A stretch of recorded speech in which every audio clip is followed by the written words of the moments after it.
Salama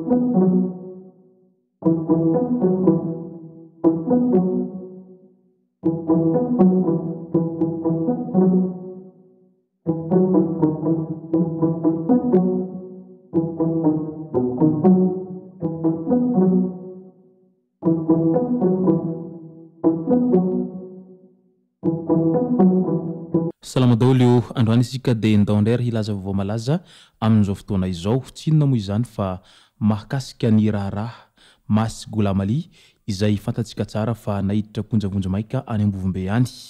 Ka manoloana izay rehetra izay dia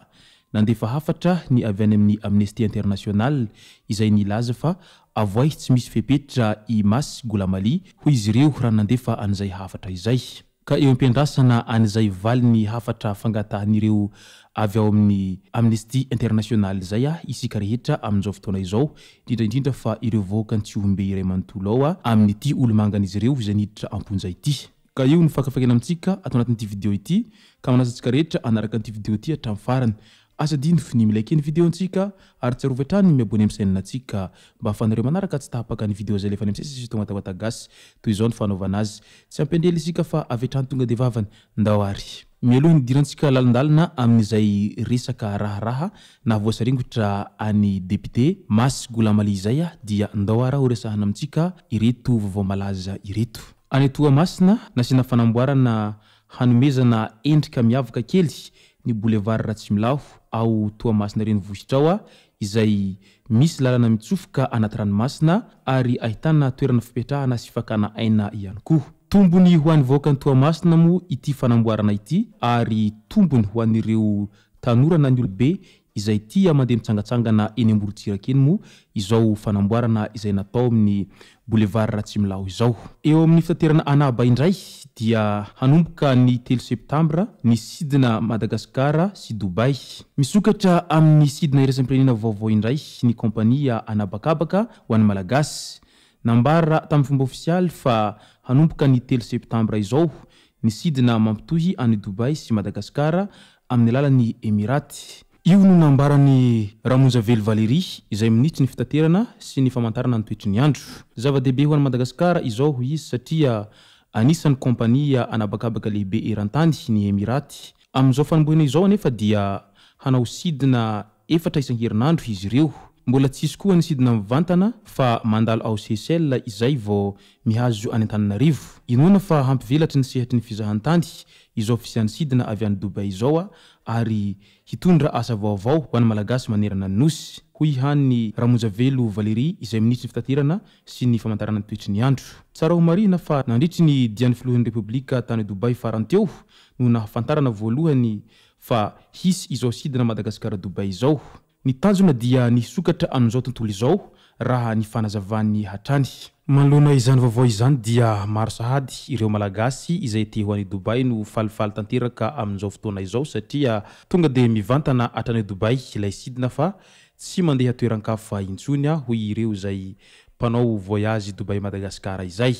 Ka tombony ho an'izy ireo moa izay amin'izay mba hialana amin'ilay hoe fijanonana etsiro. Any Mahajanga indray toy ny ilay raharaha vary simba hivoaka ny rahampitso ny didy pitsarana ho an'ireo olona izay voarorohy tamin'izay raharaha vary simba zay. Mangataka amin'ny fitsarana izany mba tena ireo trondro vaventy na ireo atidohan'ny kotrika no saziana fa tsy sanatria ireo madinika na pirina kely foana no ampibabena ny heloka hoy ireo olo maventy any Mahajanga any momba ity afera vary simba ity. Nandalo fitsarana tena amin'ny pako 67 hektara avokoa ireo voarorohy tamin'ity raharaha ity izay ahitana manampahefana olomboatendry sy olomboafidy. Tamin'ny voalohany volana Janoary 2024 moa no nitrangany ity raharaha ity. Mbola raharaha vary simba hatrany any Toamasina any amin'izao fotoana izao dia vary simba maherin'ny 870 gony indray no nodorana teo an-tokotany ny orinasa mpanafatra entana tompony vary tao Mahajanga tamin'ny zoma 7 jona 2024 lasa teo.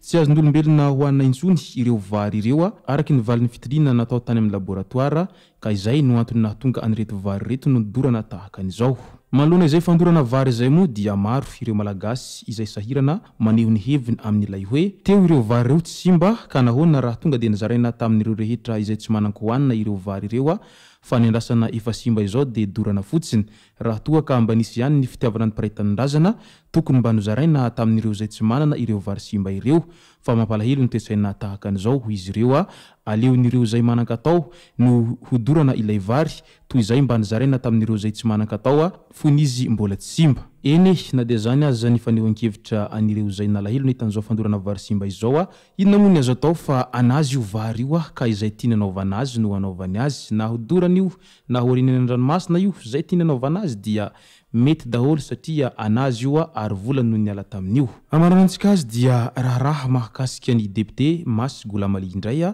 izay député voafidy tany amin'ny faritry ny Tsiohombe tany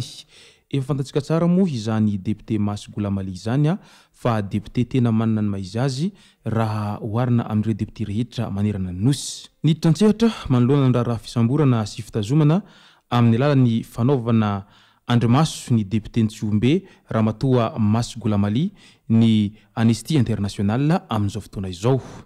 nambaran'ity fikambanana iraisampirenena ity fa notazomina tamin'ny fomba tsy ara-dalàna ity olom-boafidy tao amin'ny faritry ny Tsiohombe ity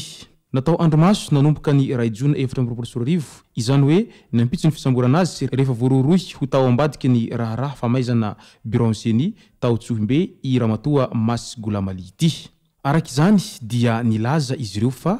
tokony hamoaka avy hatrany ary tsy misy fepetra ny solombavam-bahoaka Masy Golamali ireo manam-pahefana raha nosamborina tamin'ny tsy ara-dalàna ary voapanga ho nandamina ny hetsim-panoherana taoriny fitarenana ofisialy izay nataony momba ny fahamarinana ny fifidianana ny solombavam-bahoaka tamin'ny volana lasa izy io